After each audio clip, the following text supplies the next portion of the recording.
केदारनाथ भारत का सबसे पॉपुलर और सबसे खतरनाक ट्रैकों में से एक है ये केदारनाथ धाम। बाबा केदार के दर्शन के लिए पूरी दुनिया से लोग आते हैं यहाँ पे। एक दिन मैंने भी अपना सामान बांधा और निकल गए केदारनाथ जी की दर्शन के लिए।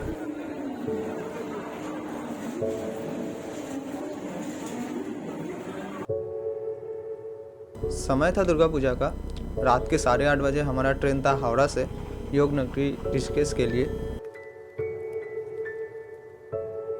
इस बार मैं एक बड़ा ग्रुप बना के जा रहा था जिसमें टोटल 12 लोग थे। मेरा दोस्त, मेरे बहन, मेरे भाई, सब लोग शामिल थे इसमें।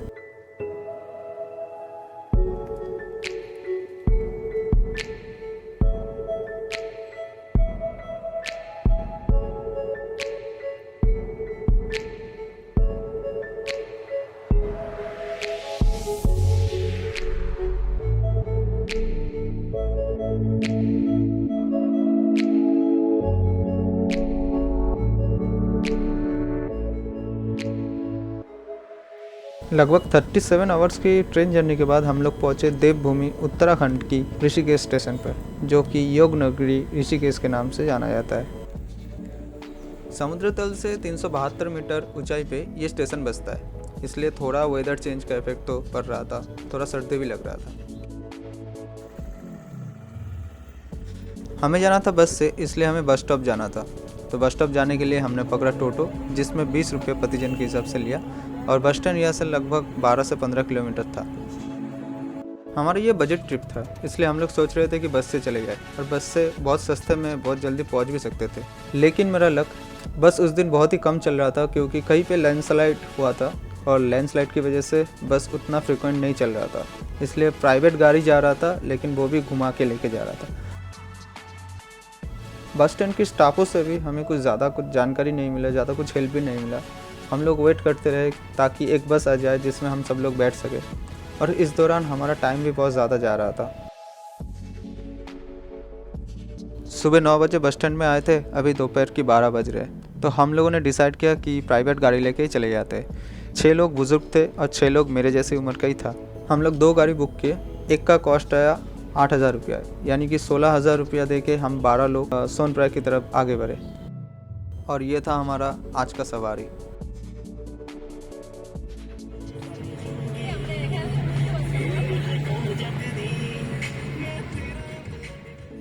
दोपहर के 1 बजे हम लोग चलना शुरू किए, और पहुँचते पहुँचते हमें रात हो जाएगा ये हमें पहले से ही पता था।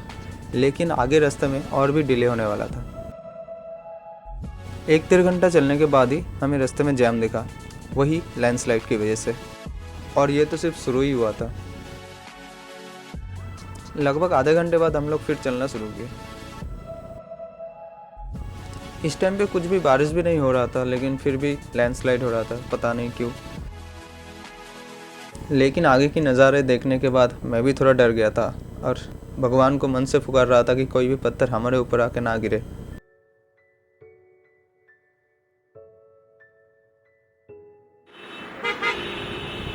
फिर कुछ देर और फिर एक जाम, और ये वाला जाम बहुत ही बड़ा था। इसमें हमें करीबन 1 घंटा के ऊपर लग गया। शाम के 4 बज रहे थे जब हम लोग इस जैम पे खड़े हुए थे, और हम सोच रहे थे कि कब पहुँचेंगे, कब अगले मॉर्निंग पे ट्रैकिंग शुरू करेंगे, क्योंकि हमारे पास टाइम बहुत कम था। शॉर्ट टाइम में हम लोग आए थे, दिन गिन के आए थे हम लोग। फिर से हम लोग चलना शुरू किए। हमें पता था कि केदारनाथ का ट्रिप इतना आसान नहीं होगा, लेकिन ये नहीं पता था कि इतना मुश्किल भी हो सकता है। आखिरकार शाम ढली गई और कुछ देर में अंधेरा भी आ गया। उत्तराखंड की पहाड़ियों पे रात पे गाड़ी चलाने के लिए बहुत स्किल की ज़रूरत होती है, और हमारे ड्राइवर भैया की स्किल बहुत ही अच्छा था। लेकिन कुछ ज़्यादा स्किल की ज़रूरत हमें नहीं पड़ी, क्योंकि फिर जाम लग गया। रात के 1 बजे हम लोग सोनप्रयाग में पहुंचे, और कैसे भी करके एक रूम लेके वहाँ पर नाइट का स्टे ले लिया हम लोग। सुबह सुबह हमें निकलना था, और भी ज़्यादा और भी ख़तरनाक चैलेंजेस आने वाला था, जिसका हमें पता भी नहीं था।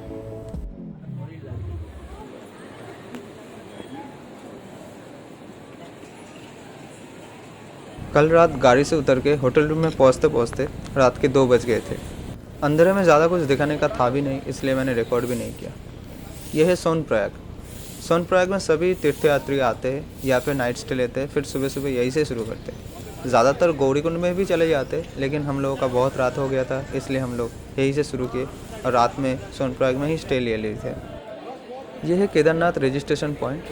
हम लोगों के पास ऑनलाइन रजिस्ट्रेशन था, इसलिए हम लोगों को कोई भी ज़रूरत नहीं था रजिस्ट्री करने के लिए। सुबह सुबह मंदाकिनी नदी का दर्शन करते हुए हम लोग अपना ट्रैकिंग शुरू किया। अगर कोई चाहे तो सोनप्रयाग से ही घोड़े कर सकता है, पर मैक्सिमम लोग गौरीकुंड से ही लेता है। हम लोग आगे जा रहे थे जीप पकड़ने के लिए। सोनप्रयाग से जीप गौरीकुंड तक जाता है और ये आखिरी रास्ता है जहाँ पे गाड़ी चलती है। इसके बाद ट्रैकिंग शुरू होगा। सुबह की 6:30 हो रहा था और तब भी कितना लाइन था, और इसी लाइन को पार करते हुए हम लोग पहुँचे जीप के सामने, जिस पे हमें 40 रुपया प्रतिजन के हिसाब से भाड़ा देना पड़ा गौरीकुंड तक छोड़ने के लिए। करीबन 45 मिनट के बाद एक छोटी सी रास्ते से चलते हुए हम लोग पहुँचे गौरीकुंड में। गाड़ी में जाते जाते थोड़ा डर तो लग रहा था, क्योंकि एक तरफ खाई था और एक तरफ चट्टानें। तो कैसे भी करके हम लोग पहुँचे गौरीकुंड।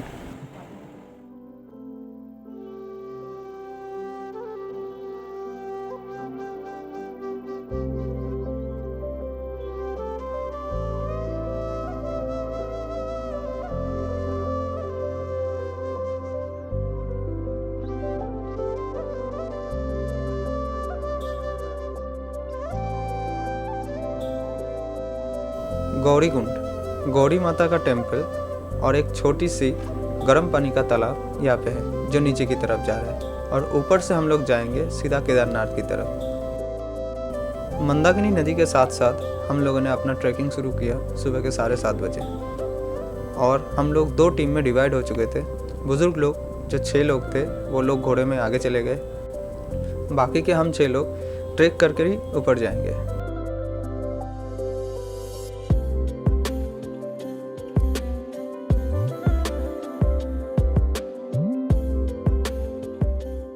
हमने ये ठान लिया था कि पूरा का पूरा हम ट्रैक करेंगे, कोई भी घोड़ा या फिर पिट्ठू नहीं करेंगे। लेकिन मैं आगे आपको बता दूंगा कि घोड़े की चार्ज कितना था, पिट्ठू की चार्ज कितना था।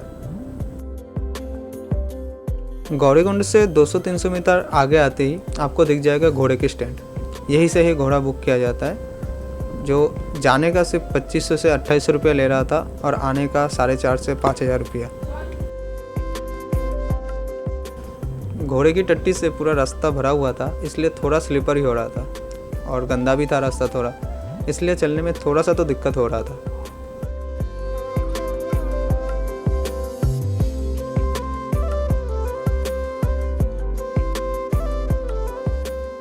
रास्ते में आपको छोटे मोटे बहुत सारे ऐसे झरने देखने के लिए मिल जाएंगे, क्योंकि कुछ दिन पहले बारिश का मौसम गया है, इसलिए ऊपर से तो पानी नीचे जा रहा है, मंदाकिनी नदी में मिल रहा है।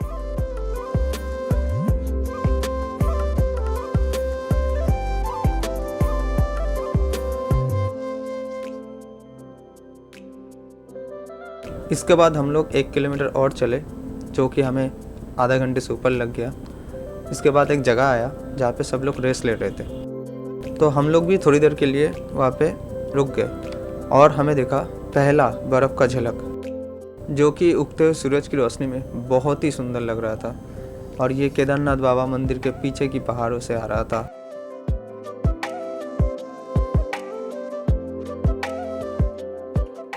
बिस्कुट, केक और मैंगो फ्रूटी ये सब हम लेके ही आए थे, तो उसके साथ हमने अपना ब्रेकफास्ट कंप्लीट किया, और इस छोटी सी ब्रेक के बाद हमारा एक्साइटमेंट और भी बढ़ाते हुए हम लोग अपना ट्रैक फिर से स्टार्ट किए।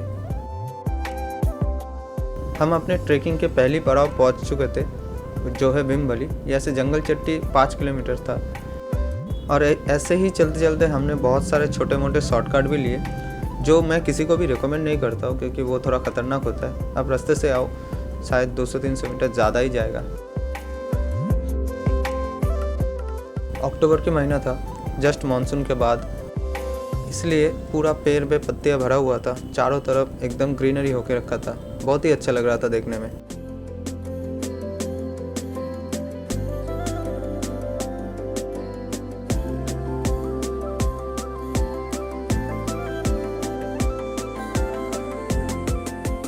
हम जब भीमबली पहुँचे तो टाइम हो रहा था सुबह के 10 बजे। 3 घंटा लग गया था हमें भीमबली पहुंचने में। मैं यहाँ पे बताना चाहता हूँ कि भीमबली से 2 रास्ता अलग होता है। एक रास्ता जाता है घोड़े वाला और एक रास्ता जाता है जो ट्रैक करके जाता है। घोड़े वाला रास्ता नीचे दाहिने तरफ चले जाते हैं और ट्रैक वाला रास्ता लेफ़्ट साइड से जाता है। और यहीं से हमारा मुश्किलें कुछ शुरू होने लगी। मेरी बहन को पैर पे चोट आ गई, इसकी वजह से हमें धीरे धीरे चलना पड़ा। ये ग्रुप में ट्रैवलिंग था, इसलिए ग्रुप की किसी मेंबर को छोड़ के हम लोग आगे नहीं जाने वाले थे। और एक बात तो हमने ठान ही लिया था कि अगर करेंगे तो पैदल ही करेंगे, नहीं तो नहीं करेंगे। बहन का मोटिव भी सेम ही था, अगर करेंगे तो पैदल ही। तो इसलिए हमें थोड़ा टाइम ज़्यादा लग सकता है, लेकिन फिर भी हम पैदल ही जाएंगे।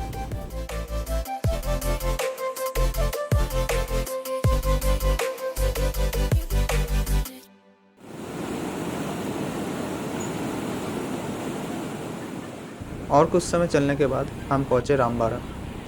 ये रामबारा वही जगह है जो 2013 साल में पूरा नष्ट हो गया था। रामबारा एक जगह का नाम नहीं, एक गांव का नाम था, जो गांव अभी यहाँ पे नहीं है, पूरा का पूरा नष्ट हो गया है।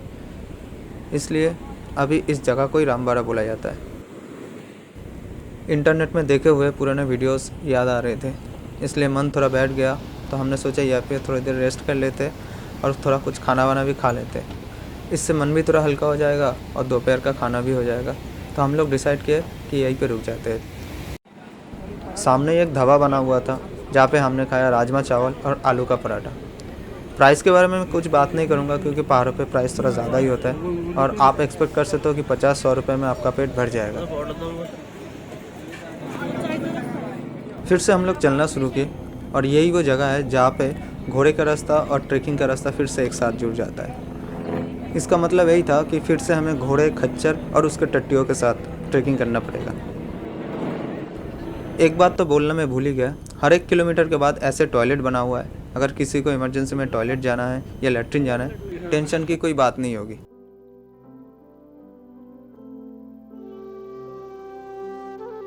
चलते चलते एक बार फिर वही रामबारा की अवशेष देखने को मिली। पहाड़ की दूसरी ओर से पहले रास्ता था केदारनाथ मंदिर में जाने के लिए, अभी पहाड़ के इस साइड से है। इस जगह को देख के शायद ही कोई बोल सकता है कि यहाँ पे पहले गांव था।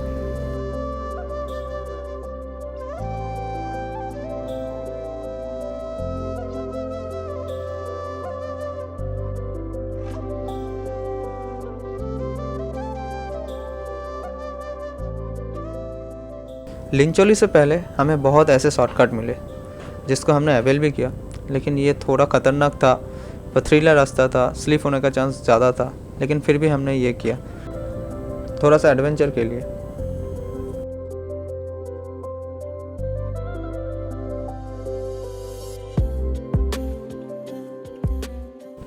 ये पहाड़ है, यहाँ पे मौसम कब ठीक रहेगा और कब ख़राब होगा किसी को पता नहीं। अचानक से चारों तरफ से पूरा बादल आ गया और बारिश शुरू होने लगी। मेरे पास रेनकोट था, इसके लिए मुझे बारिश की कोई चिंता नहीं थी।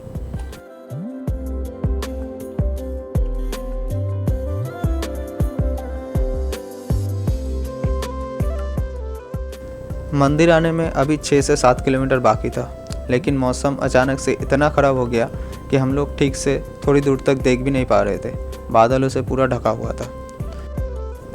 अभी टाइम हो रहा था शाम के 5 बजे, थोड़ी देर में अंधेरा होने वाला था, इसलिए थोड़ा डर भी लग रहा था। मेरी बहन की पैर में चोट आने की वजह से थोड़ा टाइम हमें ज़्यादा लगा। हम देर रात को पहुँचे केदारनाथ में। फिर भी हम सब लोग खुश थे क्योंकि हम सब लोग पैरों से चल के केदारनाथ मंदिर तक पहुँचे थे। मेरी बहन की पैर में चोट लगने के बाद भी वो पूरी रास्ता चल के आया और ये हमारे लिए सबसे बड़ी अचीवमेंट था क्योंकि मेरे ग्रुप में एक अकेला ही लड़की वो था। ये उसकी लाइफ का सबसे पहला लॉन्ग ट्रैकिंग था और हमारा भी। हम सब लोग इस बात से खुश थे कि हम सब लोग साथ मिलके केदारनाथ मंदिर तक पहुँचे। इसके बाद हम सब लोगों का एनर्जी और मोबाइल का बैटरी दोनों ही ख़त्म हो गया, तो हम जल्दी से जल्दी केदारनाथ मंदिर तक पहुँचे रात के 11 बजे और फिर एक होटल लेके वहीं पे नाइट स्टे कर लिए। होटल का चार्जेस 5,000 रुपये लिया था एक रूम का। एक रूम में हम सब लोग आ गए थे।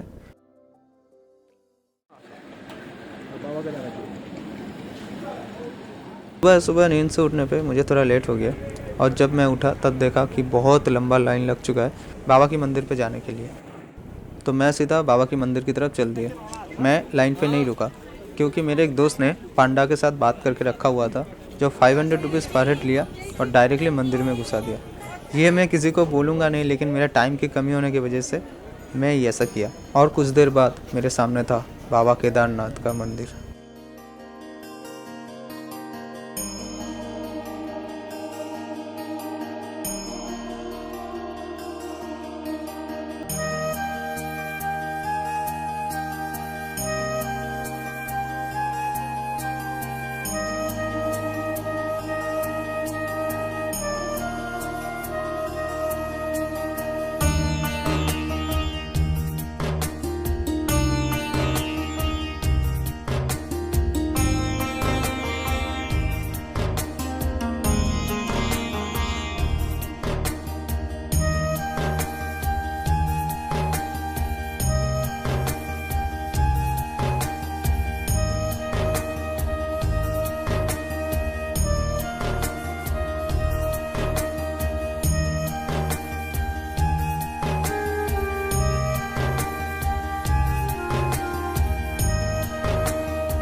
बाबा केदारनाथ की दर्शन और पूजा देने के बाद हम लोग गए भैरव देवी मंदिर में। केदारनाथ मंदिर के अंदर कोई भी फ़ोटोग्राफ़ी या फिर वीडियोग्राफी अलाउ नहीं था, इसलिए मैंने कुछ भी शूट नहीं किया और करना भी नहीं चाहिए। तो मैं यहाँ से गया डायरेक्ट भैरव देवी मंदिर पे, जो केदारनाथ मंदिर के दाएं तरफ ही पड़ता है। भैरव देवी मंदिर जाने के लिए थोड़ा सा चढ़ाई करना पड़ता है, थोड़ा सा और ट्रैकिंग करना पड़ता है। इस ऊंचाई से केदारनाथ मंदिर का दृश्य बहुत ही सुंदर दिखता है।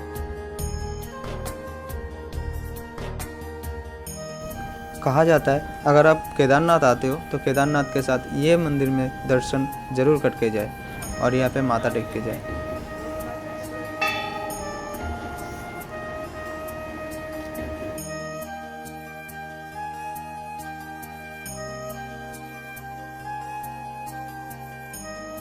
अगर मुझे पूछा जाए कि पूरी ट्रिप में सबसे ज़्यादा खुशी मुझे कहाँ पे मिला, तो मैं कहूँगा यहीं पे आके। ये जो जगह थी ये पूरा शांति से भरा हुआ था, ये एक अलग ही दुनिया था। मुझे पता नहीं मुझे क्या बोलना चाहिए, क्या इन्फॉर्मेशन देना चाहिए। मैं सिर्फ एक ही बात बोलूँगा, अगर कभी भी मौका मिले केदारनाथ आने का तो आ जाओ। केदारनाथ एक ऐसी जगह है, ऐसा लगेगा कि स्वर्ग का द्वार है, यहीं से स्वर्ग शुरू होता है शायद। ऐसा लग रहा था कि यहीं पे रुक जाओ, वापस ही ना आ जाओ, लेकिन क्या करें, जाना तो पड़ेगा ही।